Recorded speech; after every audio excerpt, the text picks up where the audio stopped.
Bonjour, je m'appelle Nathalie Yamb.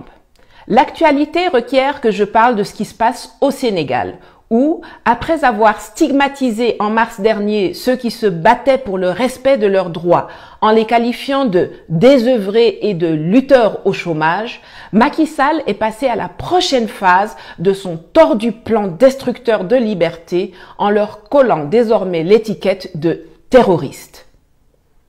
Pour ce faire, il a envoyé 2 projets de loi modifiant le code de procédure pénale d'une part et le code pénal d'autre part à l'Assemblée nationale pour qu'elle les adopte en urgence. Présentés en commission le 22 juin, ils ont été votés en plénière le 25. 70 députés ont voté pour, 11 ont voté contre, 1 s'est abstenu. Quel zèle, quelle diligence! Compter sur les députés pour stopper le plan machiavélique de l'amateur de dessert était perdu d'avance. Comme avec sa funeste loi sur le parrainage qui a contaminé les dictateurs de la sous-région ouest-africaine plus rapidement qu'un coronavirus, elle a été adoptée et sera appliquée sans merci grâce à une justice que l'on sait aux ordres du pouvoir. Un appareil judiciaire rapide pour arrêter et juger les opposants, mais d'une lenteur incroyable quand il s'agit de rendre justice aux victimes tuées en mars sur instruction de Macky Sall. Il faut donc sans tarder descendre dans la rue et manifester avec une telle détermination et une telle ampleur que le gouvernement n'ait pas d'autre option que de retirer ces lois mal intentionnées ou à tout le moins les articles insidieux qu'elles contiennent. Macky Sall sait que cela est possible. Celui qui peut le plus peut le moins. L'article 62 de la Constitution sénégalaise lui donne cette possibilité. Lui qui est si friand de l'histoire de France sait que Chirac et son premier ministre d'alors de Villepin, face à la colère infatigable de la rue, ont été obligés de retirer l'article 8 instituant le contrat première embauche dans la loi sur l'égalité des chances, quelques jours après son adoption par le Parlement et sa validation par le Conseil constitutionnel en 2006. Je rappelle que le souverain, selon la Constitution, c'est le peuple.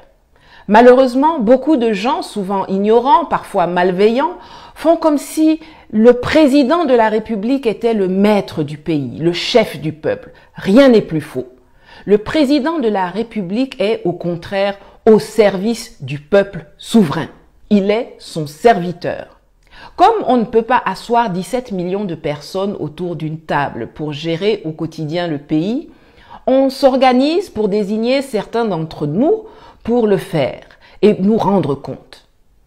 Pour cela, la méthode que nos devanciers ont adoptée est l'élection du président de la République, qui est celui ou celle à qui on délègue certains de nos pouvoirs pour mettre en place un groupe restreint de personnes chargées d'assurer la gestion au day-to-day du pays. Et pour faire cela, ils doivent obtenir l'accord des députés, qui sont les représentants du peuple, votent les lois et ils doivent aussi leur rendre compte au fur et à mesure. Retenez donc qu'à l'origine, le président de la République est le serviteur du peuple et les députés les représentants du peuple.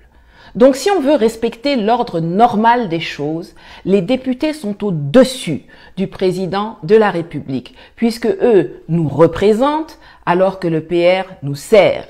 C'est pour cela que les pays qui fonctionnent bien et qui sont les plus démocratiques selon le sens de gouvernement par le peuple et pour le peuple sont ceux qui ont adopté le régime parlementaire et non pas les régimes présidentiels et hyper-présidentiels penchés, inspirés de la monarchie française et costumisés encore plus dictatorialement pour les pays du précaré africain, où les députés sont devenus les serviteurs zélés du président de la République qui lui-même n'a qu'une seule mission, servir son clan et la France. C'est toujours comme ça qu'on est, nous, en Afrique. On copie tout chez le colon. Mais même quand celui-ci abandonne ses propres choses, nous, on reste calés avec. Et il se trouve toujours des gens parmi nous pour défendre mordicus ces systèmes d'un autre temps, mis en place pour l'intérêt du colonisateur et non pas de nos peuples colonisés. Grandissez un peu. On se gargarise d'avoir obtenu le multipartisme comme si cela avait fait progresser notre développement ou la conquête de notre souveraineté économique. On fait des élections comme si cela était éponyme de démocratie. Ah, la démocratie. Les standards que nous acceptons comme la norme sont ceux que les Occidentaux nous ont imposés, ceux qui nous sont instillés depuis l'école jusqu'aux journaux télévisés et aux résolutions de l'ONU et de Bruxelles. Et pourtant, si vous ne le saviez pas, nous avions en Afrique notre pratique de la démocratie et des régimes politiques bien avant que le blanc ne pose son pied sur notre continent. Malheureusement, on ne nous apprend pas à l'école comment les sociétés Ibo, Fang ou Dogon, comment les chefferies Yoruba, Ewe, Malinké ou les royaumes Kayor, Mossi ou Ashanti étaient organisés. Et pourtant, ceux-là même qui nous imposent leurs normes démocratiques sont les premiers à en accepter, à en encourager et à en financer la violation quand il s'agit de l'Afrique, pourvu que leurs intérêts soient sauvegardés. Jamais je ne pourrai oublier les propos de l'ambassadrice du Canada en Côte d'Ivoire qui s'est permise de dire au professeur Mamadou Koulibaly en 2015, et je cite, « Vous savez, des conditions d'élection comme celle-ci, jamais je ne les accepterai chez moi au Canada. Mais en Côte d'Ivoire, en Afrique, ça me va. » Fin de citation. En Afrique, la démocratie est prise en otage par ses élites. Ce constat pertinent est le titre d'un livre de Abdou Latif Coulibaly, avant qu'il ne devienne lui-même une de ces élites kidnappeuses sous Macky Sall. Je vous en recommande la lecture pour voir à quel point quelqu'un peut se renier sans honte. J'entends tellement souvent les gens dire qu'il faut respecter les institutions, ignorant que c'est eux qui sont souverains et que ce sont les institutions qui doivent respecter le souverain, c'est-à-dire le peuple. Les Burkinabés en 2014 l'avaient compris. Il y a des projets de loi qui sont tellement malsains et tordus qu'il est urgent que le peuple exprime sans ambiguïté son désaccord et exerce sa souveraineté. On se souvient que les partis politiques d'opposition peinaient alors à faire barrage à la volonté de Blaise Compaoré de changer la Constitution pour se maintenir au pouvoir jusqu'à la mort. Constatant que ce n'est pas les conférences de presse de quelques hommes politiques qui allaient freiner l'assassin de Thomas Sankara, et sans avoir besoin d'un leader politique particulier, les populations sont descendues dans la rue pour affirmer le ras-le-bol des agissements de Compaoré. Et celui-ci, ayant bien capté la colère du peuple souverain, a vite décidé de tracer, de fuir, de fraya, avec l'aide de son complice, l'armée française, qui l'a exfiltré en hélicoptère d'abord à Fadan-Gourma, à l'est du Burkina, puis en Côte d'Ivoire, chez son acolyte voisin Alassane Dramane Ouattara. Les Sénégalais feraient bien de tirer les leçons de l'histoire du Faso, et aussi de ce qui s'est passé chez eux en mars 2021, car cela est à l'origine des projets de loi iniques que Sall vient d'envoyer à l'Assemblée nationale qui les a adoptés. Il a vu avec quelle efficacité la toile sénégalaise s'est mobilisée pour alerter à propos de l'arrestation d'Ousmane Sonko, de Guy Marius Sagna, de Kilifeu, etc. Il a vu la puissance des réseaux sociaux pour coordonner les actions, déjouer les pièges, véhiculer les images des violences physiques et des violations des droits que ces sbires et nervis infligeaient aux populations. Il a vu avec quelle détermination les braves Sénégalais ont pris la rue et se sont attaqués aux attributs du seul maître que Macky Sall, avec son ventre rempli de tarte aux pommes, est fier de servir, la France. Auchan, Carrefour, Total qui brûle, ça fait mal à Paris et donc ça fait très mal à Macky, dont le plan est de faire un troisième puis un quatrième mandat. Il ne compte pas sur les voix des Sénégalais pour ça. C'est clair dans son sombre esprit que les élections en Afrique dite francophone se gagnent à l'Élysée et non pas dans les urnes à Dakar, à Diourbel, Saint-Louis, Thiès ou Ziguinchor. Et c'est pour éviter que les événements de mars ne se répètent et que la colère de son patron légitime, le peuple sénégalais, indispose le maître qu'il a choisi de servir, les intérêts français, que Macky Sall a introduit des dispositions dans le Code de procédure pénale et le Code pénal qui lui permettent désormais de réprimer en toute légalité les manifestations constitutionnellement autorisées contre le hold-up électoral qu'il prépare. Il veut sortir de son rôle pour faire un coup d'État au peuple du Sénégal. Au lieu de le respecter comme souverain, il veut en faire son jouet. Et ceux qui veillent, donnent l'alerte et se battent pour protéger les droits du souverain, il leur colle l'étiquette de terroriste. Jusqu'en 2008, Nelson Mandela figurait sur la liste des terroristes de l'administration Reagan aux USA.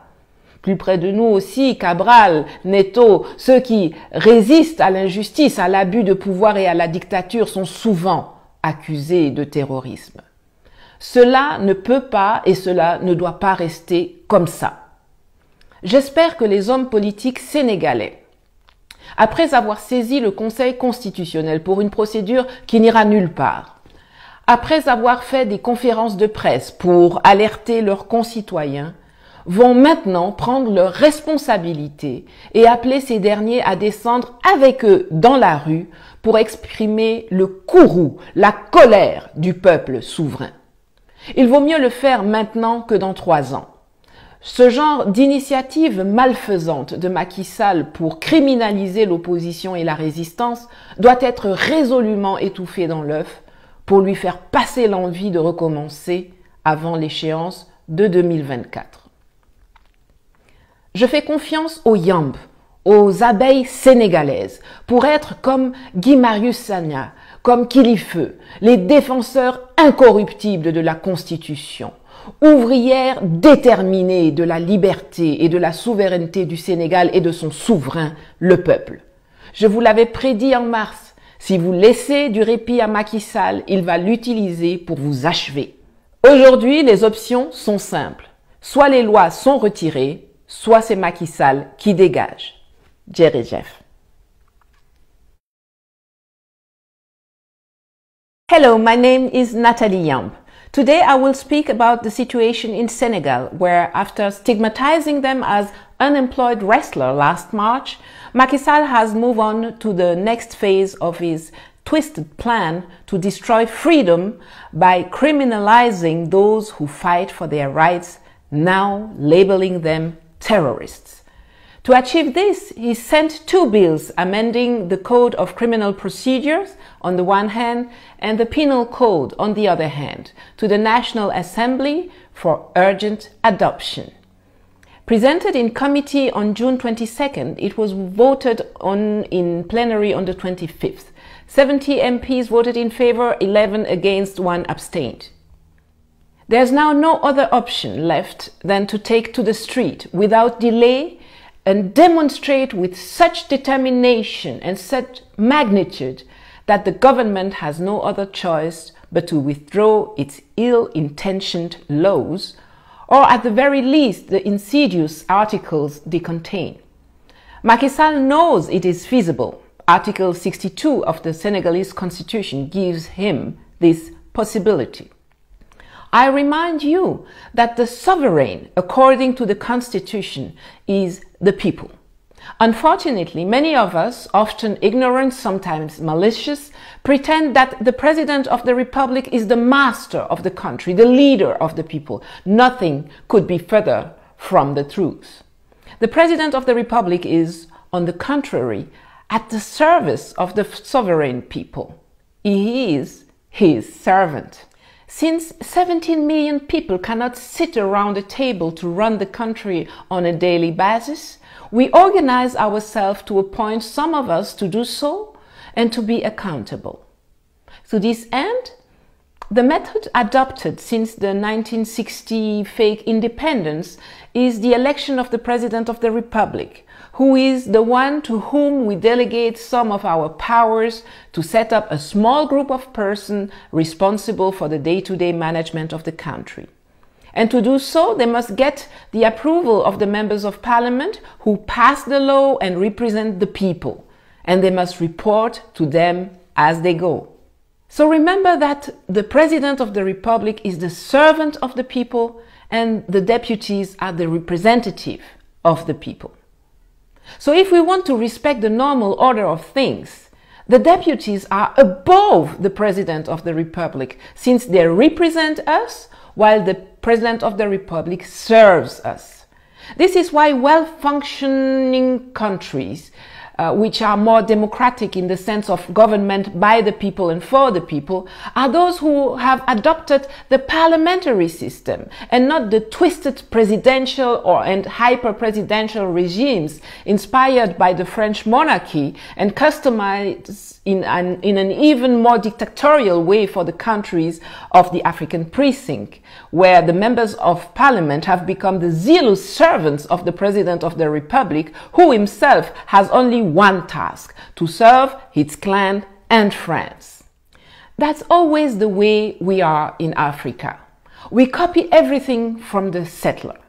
But even when he abandons his own things, we remain stuck with it. And there are always people among us to defend those systems of another time, devastedly put in place for the interest of the colonizer and not of our colonized people. Grow up, folks. I hear so often people say that we must respect the institutions, not knowing that they are sovereign and that it is the institutions that must respect the sovereign, that is, the people. The Burkinabé understood it in 2014. Some bills are so unhealthy and twisted that it is urgent that the people express their unambiguous disagreement and exercise their sovereignty. The opposition political parties were struggling to block Blaise Compaoré's desire to change the constitution to stay in power for life.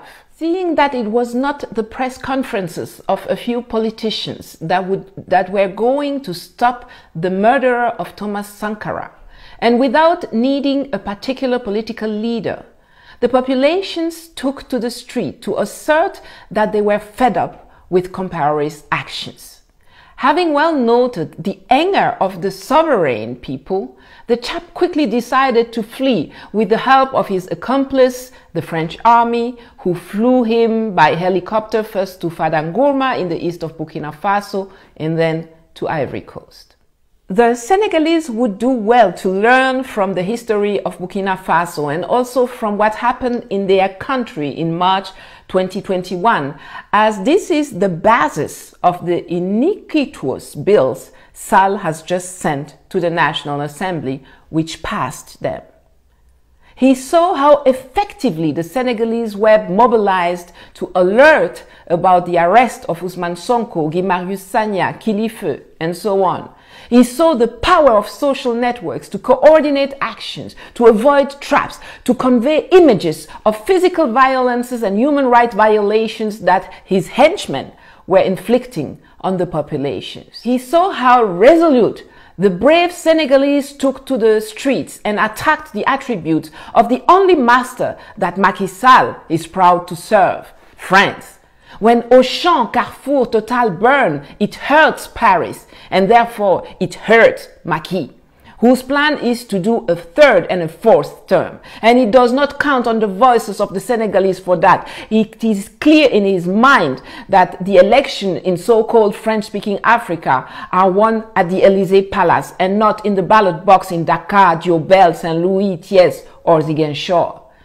So it is to prevent the March events from recurring and to avoid to upset his self-chosen master, Emmanuel Macron, and the French interests, that Macky Sall has introduced provision in the code and criminal procedures that now allow him to legally repress constitutionally authorized protests against the electoral robbery he is preparing. He wants to step out of his role and make a coup against the people of Senegal. Instead of respecting him as a sovereign, he wants to make him his toy. And those who watch over and fight to protect the rights of the sovereign are labeled terrorists. Until 2008, Nelson Mandela was on the Reagan administration terror list in the United States, like Cabral, Neto. Those who resist injustice, abuse of power, and dictatorship are often accused of terrorism. It cannot and it must not remain like that. I hope that Senegalese politicians will now take their responsibilities and call on their citizens and patriots to join them in the streets to express the wrath, the anger of the sovereign people. It is better to do it now than in 3 years. Macky Sall's evil moves to criminalize opposition and resistance must be decisively stifled in the bud to stop any further attempt before 2024. I trust the Yams, the Senegalese bees, to be like Guy Marius Sagna, like Kilifeu, the incorruptible defenders of the Constitution, the determined workers of the freedom and sovereignty of Senegal and its sovereign, the people. I predicted it to you in March. If you give Macky Sall a break, he is going to use it to finish you off. Today, the options are simple. Either Macky Sall withdraws his laws or he must go. Jerry Jeff.